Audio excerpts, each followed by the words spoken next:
बृहस्पतियों में तुलसी और महीनों में कार्तिक, तिथियों में एकादशी और क्षेत्रों में द्वारका जी ने मुझे बहुत प्रिय है। जो प्राणी जितेंद्रिय होकर इनका सेवन करता है वह यज्ञ करने वाले प्राणियों से भी मुझे अधिक प्रिय होता है।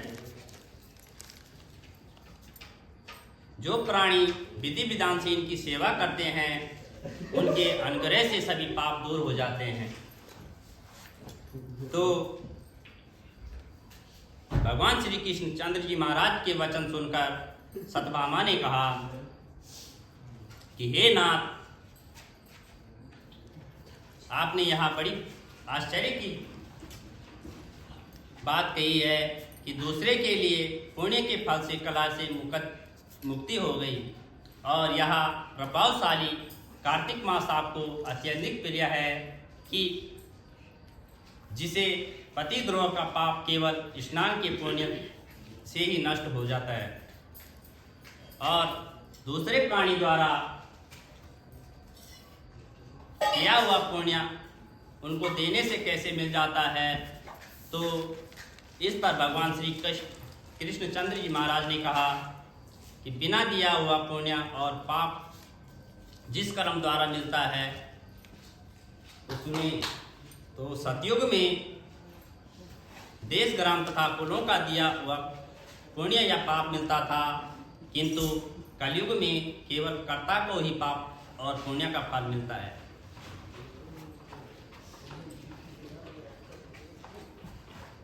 सत्संग न करने पर भी यह व्यवस्था की गई है कि सत्संग जैसे आप पाप व पुण्य दूसरे को कैसे मिलते हैं और उनकी व्यवस्था भी कैसे मिलती है। पढ़ाना, यज्ञ करना और एक साथ भोजन करने से पाप पुण्य का आधा फल मिलता है, और एक आसन पर बैठने से तथा एक सवारी चढ़ने के स्वयं के अन्य से और जाने से पुण्य का पाप चौथा भाग प्राणी मात्र को मिलता है। तो स्पर्श करने और भोजन करने और दूसरे की स्तुति करने से पुण्य और पाप का छठवां भाग मिलता है, और दर्शन करने और सुनने तथा ध्यान करने से मनुष्य को पुण्य और पाप का 10वां अंश मिलता है। दूसरे की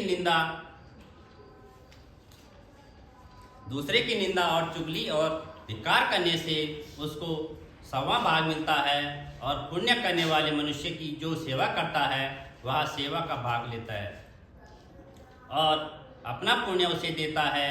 स्त्री, नौकर और शिष्य के अतिरिक्त जो मनुष्य दूसरों से सेवा करवाकर उसको पैसे नहीं देता है तो वह उसके पुण्य का भी भागी होता है। पंक्ति में बैठे हुए भोजन करने वालों की पत्तल को जो व्यक्ति लांघता है वह उसको जिसकी पत्तल उसे लांगी है उसने पुण्य का 6वां भाग देता है, और स्नान तथा ध्यान आदि करते हुए मनुष्य से जो व्यक्ति बातचीत करता है या उसे स्पर्श करता है वह अपने पुण्य का 6वां भाग उसे दे डालता है। जो मनुष्य धर्म के कार्य के लिए दूसरों के लिए धन मांगता है वह पुण्य का भागी होता है।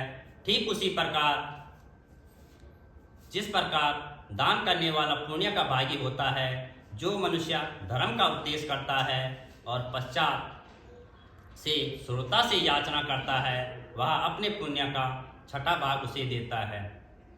जो मनुष्य दूसरों का धन चुराकर उससे धर्म करता है वह चोरी के पाप का फल भोगता है और शीघ्र से ही निर्धन हो जाता है, और जितना धन चुराता है वह पुण्य का भागी होता है। और बिना ऋण के उतरे जो मनुष्य मर जाते हैं उनको ऋण देने वाले सज्जन पुण्य के भागी होते हैं।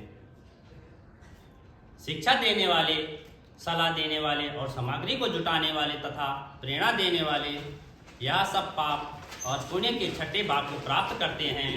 तो राजा प्रजा के पाप पुण्य के 6ठ अंश का भागी होता है।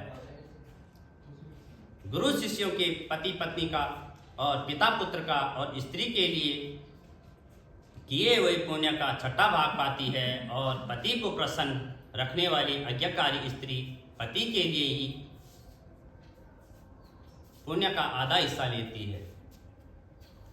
और जो पुण्य आत्मा पराये लोगों को दान करता है वह उनके पुण्य का छठा भाग प्राप्त करता है, और जीविका देने वाला मनुष्य जीविका ग्रहण करने वाले मनुष्य के पुण्य के छठे भाग को प्राप्त करता है। इसी प्रकार दूसरों के लिए किए हुए पुण्य अथवा पाप देने के लिए भी दूसरों को मिल सकते हैं, किंतु यह नियम जो कि मैंने तुम्हें बताए हैं कलयुग में लागू नहीं होते हैं। कलयुग में तो एकमात्र कर्ता को ही अपना पाप व पुण्य भोगने पड़ते हैं। और इस संबंध में एक बड़ा पुराना इतिहास जो कि पवित्र भी है और बुद्धि का देने वाला भी है, कहता हूँ कि